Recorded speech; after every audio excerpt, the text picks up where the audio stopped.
Alright, welcome to this another video. We have gone through the users in Microsoft Entra ID. Now in this lecture we are going to go through the groups. Group, as you can say, is a combination of users, or we can give the access to applications or certain resources by the group as well.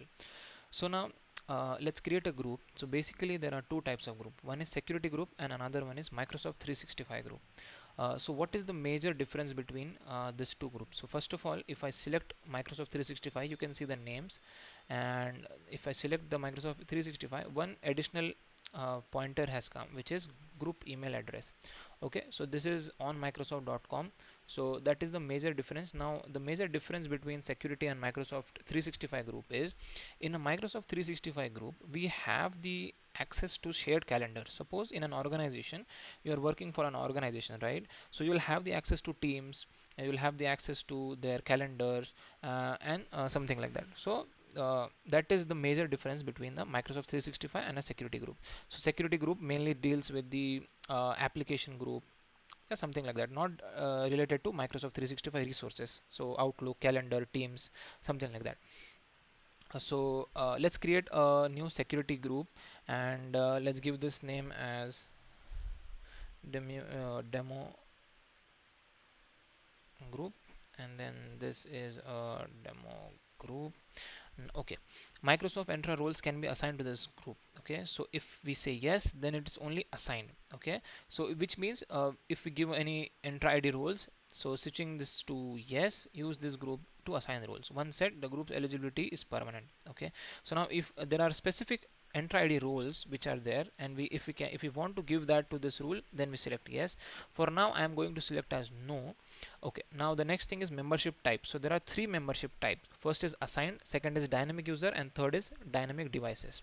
Now the major difference between these three is, if we select assigned, then we can manually add the members to this group. Okay, so if I do like this, if I want to add this, then I can say this, and if I want to add an owner, I can say, I can go here and add the owner as well. Okay, this is for the assigned. Next is the dynamic user. Now dynamic user is, suppose we run a query, and whichever users are comes under that query, then those users will be added to the group. Okay, so now an example of a query. So let's give an expression, and we can say, and let's say display name, or we can say country, and equals, let's say India. Okay, and if we do like that, the rule syntax will be user.country eq is equal India. Okay, so now whichever users are from India will be added directly to this group. Okay, same goes for dynamic devices. If we say, suppose, let's okay,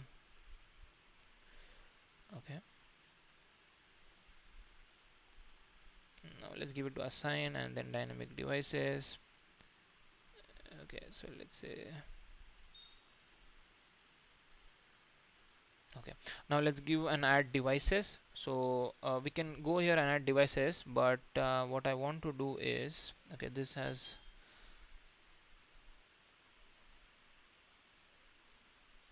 let's remove this first. Okay, so now we can give this, so we can say, suppose device ID. Okay, device ID is greater than or equal to 20. Okay, so whichever devices ID will be greater than 20, those kind of devices will be added to the group. Okay, so that is what the major difference between the three is. I hope you have got it. Now let's create this rule. So this is just a demo group, and I have created this group, and the group is now created. It will take some time to reflect in your portal, but if you refresh two or three times, it will definitely come. Okay, so now let's go back and let's refresh. So our demo group is already here. Now let's learn. Okay, before going inside the group, I want to explain two things. Okay, this is expiration and then the naming policy. Now what is expiry, right? Anything that expires, right? So we can select how many days, 180, 365, or custom. I can say I want this group only to be for 30 days. Okay, so then I can do that. So let's keep it for 365. And email contact with no owners. If the group has no owners, then whom should we contact? Okay, so let's say demo at gmail.com. Please go and reach this guy if there is no owner for the group. Okay, and then this is for enable expiry for this Microsoft 365 group. So if we select all, then every Microsoft 365 group will be removed. Okay, so it can say only applied to Microsoft 365 group. Okay, so you can select the group as well, and you can say none. Now that is what. And then every 30 day, 15th day, and the 1 day prior to the expiry, it will send a email to the group owner, and if they validate, then only it will be there, or else it will be removed. Okay, now next thing is naming policy. So there are two things we can configure here. First is the block words, and then the group naming policy. So if we want some words to be blocked, then we upload it in a CSV file, and then we can block those words. Okay, simple. Next is group policy, group naming policy. So if we want our group to be starting with some prefix or ending with some suffix, then we can give that here as well. Okay, so that is what group naming policy is. Okay, so that's what I wanted to show you. Now let's go inside our demo group and see all the things that are here. Okay, so this is the name. We have a membership type of assigned, and you can see only one owner is there and no members are there in this group. Okay, so let's go to properties, and we can change the group name as well. We cannot change the group type. We can change this as well.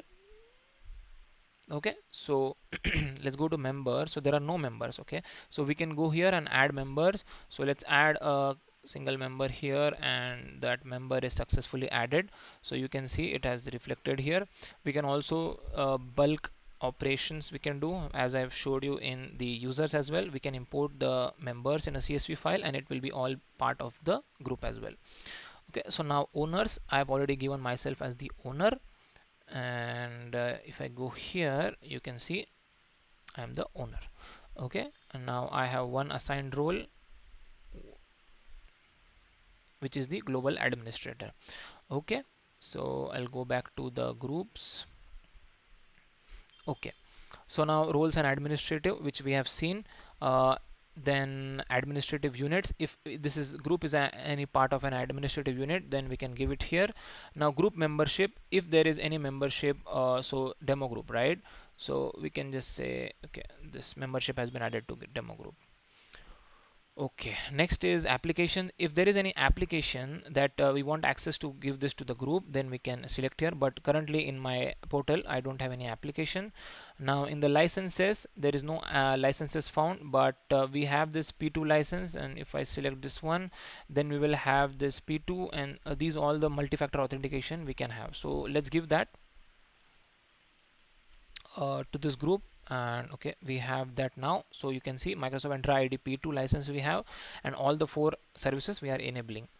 Okay, now Azure role assignment, so we can select the subscription and we can give the Azure role assignment. So remember, Microsoft Entra ID roles and Azure roles are different, which we'll discuss more about roles in a separate topic. So next is privileged identity management. So what is privileged identity management? It enables just-in-time access to ownership or membership of the group. Okay, so so as the name suggests, right, it is a so management for the identity, right? Members, for the members we are giving the management privileges. So if we want to enable, so we just click here and the PIM is enabled. Okay, so once this is enabled, you can see the active assignment. So now these two are the members of this group and one owner, right? I have given myself as the owner, so I have that. Now if you want to assign it from here as well, I can select this membership role and member, and I can give select members, and then I can select members and add that to the group from privileged identity management as well. Okay, so okay, going back here, and then we have the access reviews. Okay, so if you want to access like what is happening to the group, who is accessing, who are the members, and any issue with the group, then that will happen in access reviews. Okay, you can create a new access review from here, and then it's a long process, but we'll go in depth. Now the logs, so all the logs we can see. So first this group was created, then owner was added to the group, then member was added, this two member, then we have created the license. So that is what logs will show us. We can also download, export, refresh, do that. Okay, so if any bulk operation we did, then the result we can see it here. Okay, so that is the in depth about groups, and we can know everything about the groups. So groups are very important and very necessary. If we want to give access to a certain application to a group, then that will be very easy to give this to the group instead of going and selecting all the members one by one.